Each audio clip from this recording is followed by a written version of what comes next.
The developments in Venezuela now, despite President Trump declaring that airspace there should be considered closed.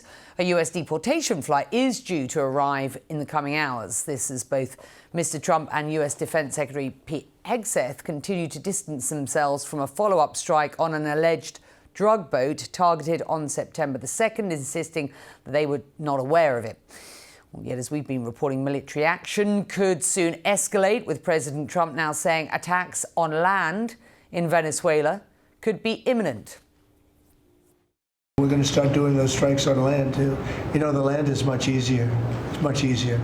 And we know the routes they take. We know everything about them. We know where they live. We know where the bad ones live. And we're going to start that very soon, too. So inside Venezuela, there are increasing challenges on political, economic and humanitarian fronts. Our next guest says President Nicolás Maduro is a coward who is hijacking justice in Venezuela. Leopoldo López is the founder of the opposition party Popular Will and spent 4 years in a military prison, as well as more time under house arrest. And at the Spanish embassy in Caracas, he is now living in exile in Spain. He welcomes the pressure that the Trump administration is putting on President Maduro. And Venezuelan opposition politician Leopoldo López joins me now. And you've said that you want change in Venezuela, a return to democracy.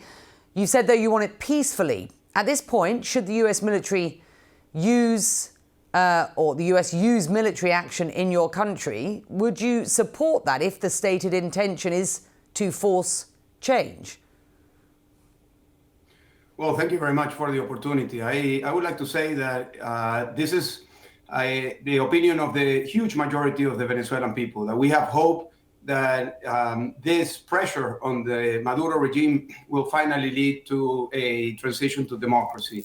And it's very important to remind everyone that we have been fighting for democracy for years. We had an election last year that was won by Edmundo González. The leader that won the primaries, Maria Corina Machado, was not able to run. And in spite of all of the difficulties, that election was won with 70% of the vote. 9 out of every 10 Venezuelans want change.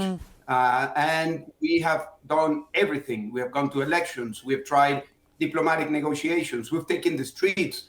And there has been thousands and thousands of victims, people that have been imprisoned, people that have been killed, murdered, tortured, and 10 million Venezuelans have been forced into exile. So yes, this is an opportunity that we see that could lead to a transition to democracy.